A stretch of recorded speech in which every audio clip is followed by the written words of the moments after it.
MonsterBash is an event run by incredibly talented artists like Miscast. For the event, you draw from a deck of cards containing a bunch of monster parts ranging from the grotesque to armadillo bodies. You can draw as many cards as you like, but whatever you draw you must incorporate into your final design. I drew 5 cards and started designing some possibilities. That was until I watched a stream over at RackRex Art, and she said all the artists involved for the videos pulled 7 and threatened all of us to do the same. Let it be known that I am no coward, so I pulled an additional 2 cards and ended up with these. I had a design in mind and the new card sort of added to it, except for the armadillo shell, but I could make it work. To give a quick clue to what I was thinking, you know Kevin 11 from Ben 10? That. I decided to use a number of different mediums like polymer clay, milliput, and green stuff. I'm still learning how to use them, but I'd like to show how I build all my homebrew monsters for my games one day. But I've learned the hard way, these videos just take a whole lot of time. Regardless, I started with building an armature, which is a wire base that uses the proportions I need so I don't have to worry about it later. This is my least favourite part of miniature building, so I sped right through it. Normally I would use tinfoil to bulk out the rest of the form, but when working at such a small scale I needed the wire to retain its pose, so I used a mix of green stuff and milliput, which takes the best qualities of both materials. I left a gap between either side of the body to replicate the look of this card, but it was after this point where I had to leave it for a few days because of time. Once I got back to it, I used milliput to stiffen the legs and the arm that will be the thorn tentacle. Base milliput sets much faster than when it's mixed with green stuff, and I didn't need the greater elasticity or the tackiness.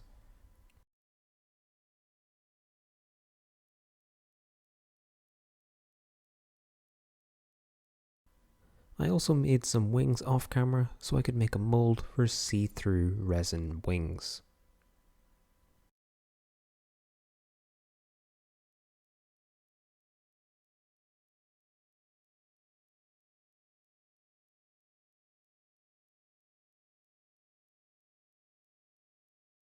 Turns out, even after trying to remove all the air from the mold, one of the wings didn't fill in properly, so by the end I would only have one wing with no time to make a new batch.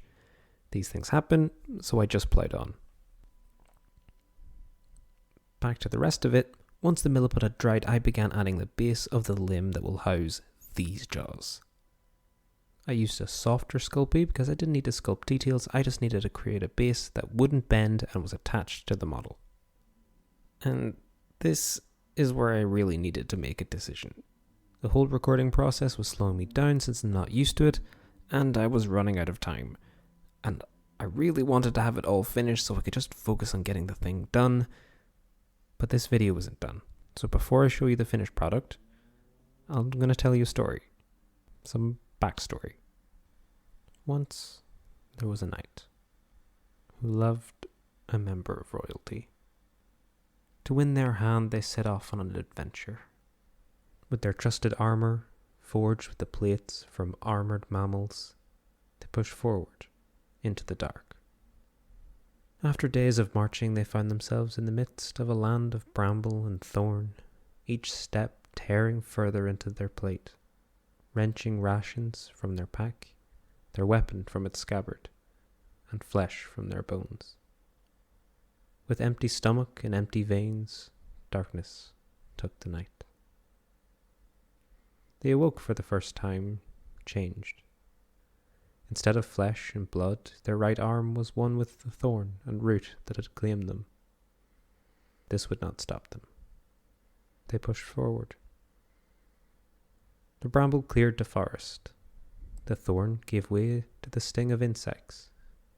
Even with their new limb to swat and slash, the venom in their stingers brought the darkness once again. When the knight awoke, they found wings of glass on their back. The biting swarms could not escape now. When the forest finally broke, the knight found a lake with a small island at its centre. Using their new wings, they hovered along the water's surface, ignorant of the beast rising from below. Tentacles broke the surface, but their lack of time in the air only brought them more time in the darkness of the deep. The knight awoke on an island, with an abyss leading downward. The beat of wings echoed as the night plunged deeper and deeper. A change in this echo was the only indication that the tunnel widened into a cavern. The breath of the creature was the only indication of its presence.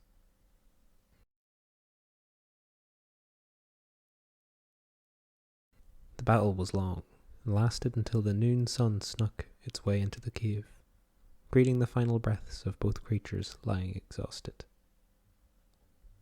The light was gone when the knight once again came to consciousness. This time they awoke to the great jaws of the beast, now one with them. With the trophy of victory in hand, the knight returned to confront their love. Dangers of the past were now nothing more than annoyances. They arrived home within the day. The fear upon their love's face caused great sorrow within the night, and was soon replaced by darkness again. They awoke feeling nothing at all. To use this in your games, you'll need a stat block.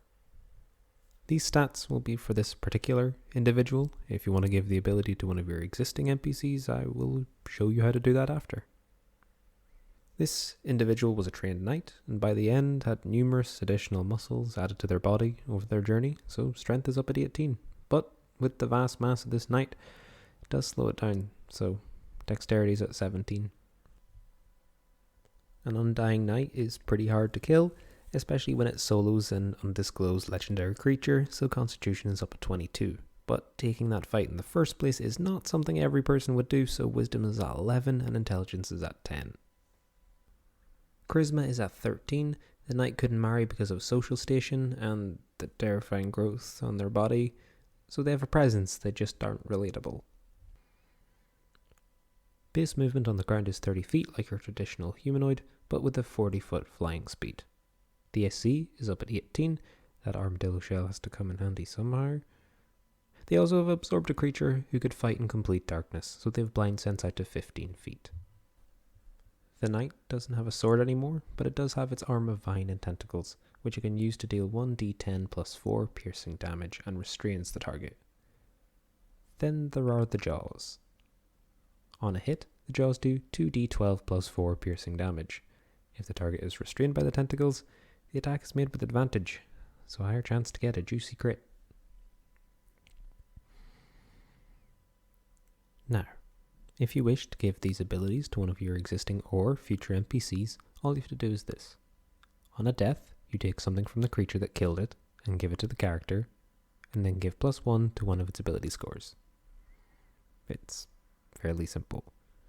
If they're killed by your party, give them one of their class abilities, or if they're a spellcaster, you can decide to give them the spell that killed them, or a handful they used during the fight. I leave it in your hands. I also leave up to the particular DM running this what kills them permanently. Completely destroying the body, a special ritual to make them mortal, or what is more likely, the party thinking up something you could never account for, so you just roll with it. Regardless, if you want the sheet, the link is in the description. You'll also find the sheets to all my other stuff in my videos, which you should watch. Remember to watch everyone else's videos and artwork for MonsterBash. People are doing incredible things on YouTube and Instagram. Please show them some love. I want to try some more hobby videos, preferably without the crunching time limit, so I can record it properly. So if you want to see that,